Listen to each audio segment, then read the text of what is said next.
जंगल के ऊपर काले बादल ऐसे फैल चुके थे जैसे किसी ने आसमान पर काली चादर डाल दी हो। गाड़ी में 3 लोग बैठे थे। गाड़ी धीरे धीरे जंगल के रास्ते पर बढ़ रही थी। पेड़ दोनों तरफ खड़े थे। शाखाएं रास्ते के ऊपर झुकी हुई थीं, जैसे जानबूझकर गाड़ी को छूना चाहती हों। काका, ये रास्ता हमेशा इतना सुनसान रहता है क्या? रात में जंगल बोलता नहीं है बेटा। जैसे ही उन्होंने ये कहा, आसमान में बिजली कड़की। तेज नहीं, बस एक चेतावनी जैसी। पहली बूंद गिरी, फिर अचानक बारिश शुरू हो गई। लो, बारिश भी आ गई। नहीं, ऐसा नहीं होना चाहिए था।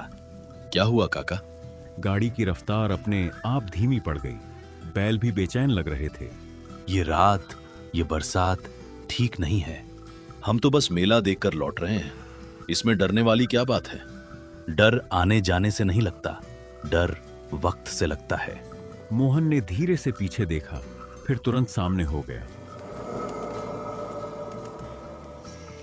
मुझे ऐसा लग रहा है जैसे कोई हमारे साथ साथ चल रहा है।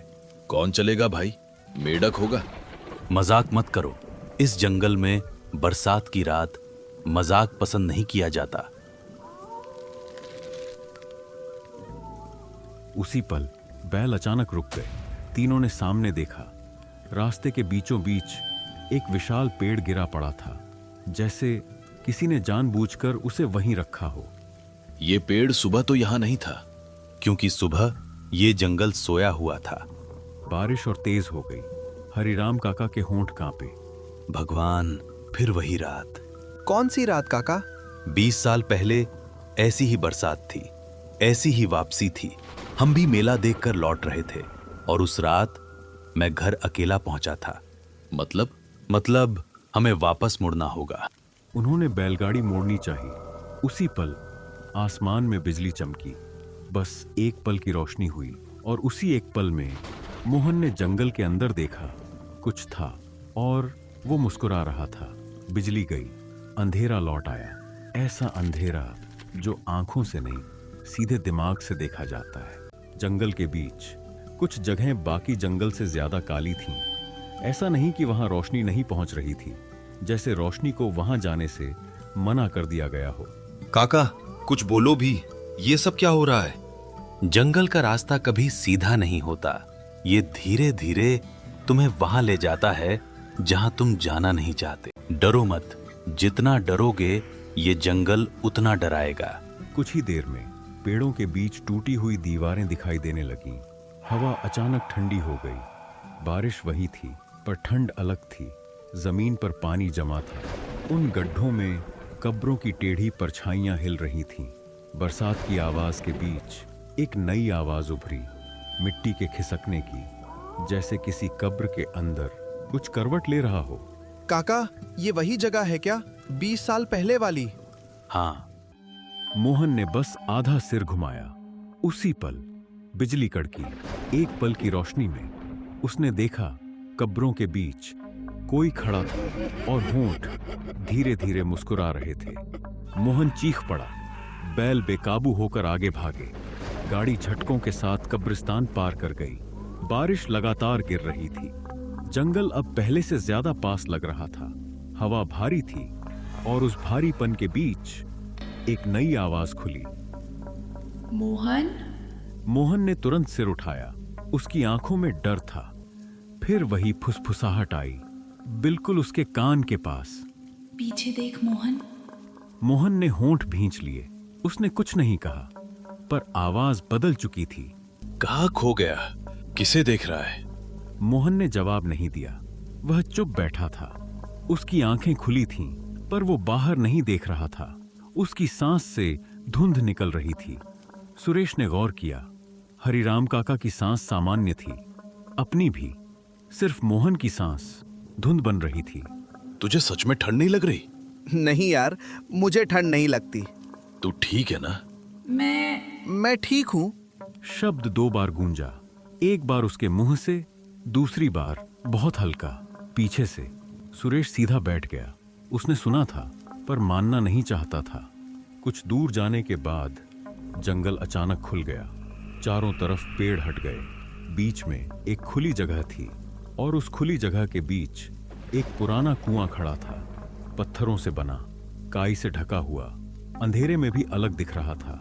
हरिराम काका की सांस रुक गई। उन्होंने उसे पहचान लिया था। मोहन अब पूरी तरह स्थिर था। उसकी आंखें सीधे कुएं पर टिकी थीं। फिर उसने बहुत धीमी आवाज में कहा, वो बुला रही है। कौन बुला रही है तुझे? उसी पल बारिश अचानक रुक गई।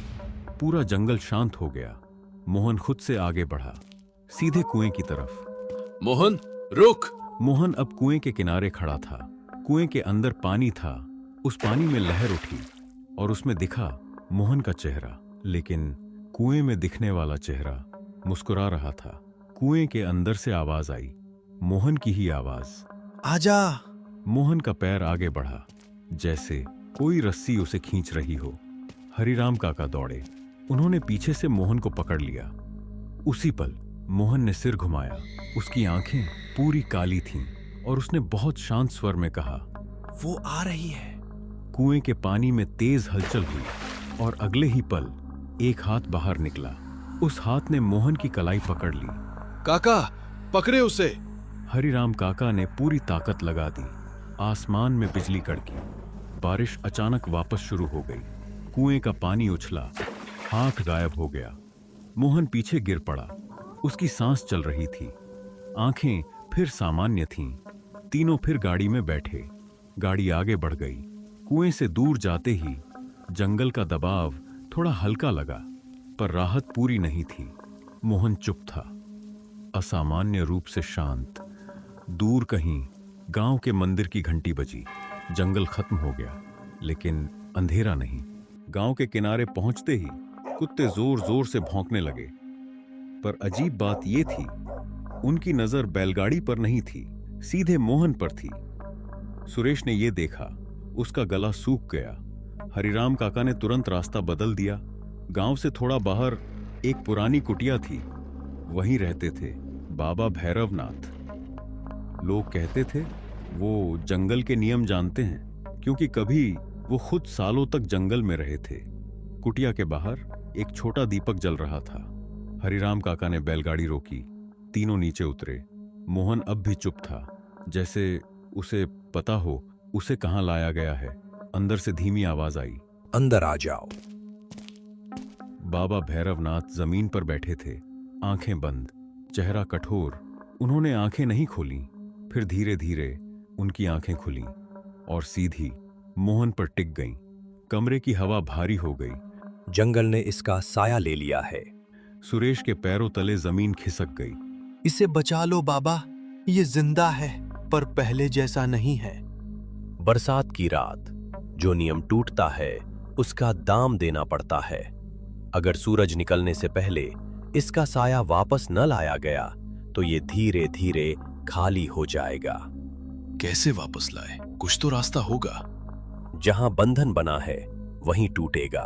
उसी पल अब तक चुप खड़ा मोहन बोला, वो इंतजार कर रही है। सुरेश का खून जम गया। रात अभी बाकी थी और सूरज निकलने से पहले उन्हें फिर से जंगल जाना था। कुटिया के बाहर अंधेरा पहले से ज्यादा गहरा लग रहा था। बाबा भैरवनाथ आगे चल रहे थे। उनके हाथ में एक पीतल की घंटी थी। हरिराम काका और सुरेश मोहन को बीच में लेकर चल रहे थे। गांव पीछे छूट गया। जंगल फिर सामने खड़ा था, लेकिन इस बार जंगल चुप नहीं था। हवा चल रही थी, पर पत्ते नहीं हिल रहे थे, जैसे आवाज कहीं और से आ रही हो। मोहन चुप था। उसकी चाल धीमी थी, पर कदम अपने आप आगे बढ़ रहे थे, जैसे रास्ता उसे पहचानता हो। जंगल के अंदर जाते ही ठंड बढ़ गई। बारिश की बूंदें कम थीं, पर हर बूंद भारी लग रही थी। दूर कहीं फिर वही नंगे पैरों की चाल सुनाई दी। कुछ देर बाद मोहन खुद रुक गया। उसकी आंखें कुएं पर टिक गईं। बाबा आगे बढ़े। उन्होंने कुएं के किनारे राख छिड़की, फिर घंटी बजाई। आवाज जंगल में फैल गई। उसी पल कुएं का पानी हिल गया। धीरे धीरे पानी के बीच एक चेहरा बनने लगा।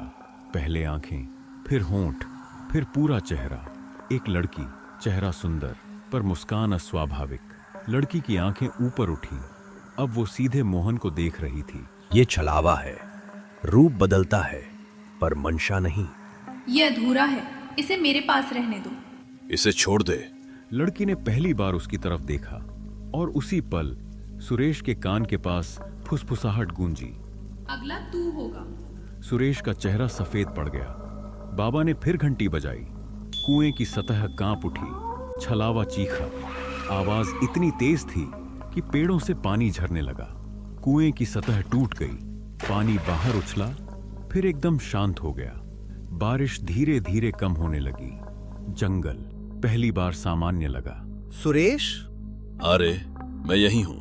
हरिराम काका ने गहरी सांस ली। बाबा भैरवनाथ कुएं के पास खड़े थे। उन्होंने नीचे देखा, फिर धीमी आवाज में कहा, बंधन टूट गया, पर याद रखना, हर बरसात सिर्फ पानी नहीं लाती।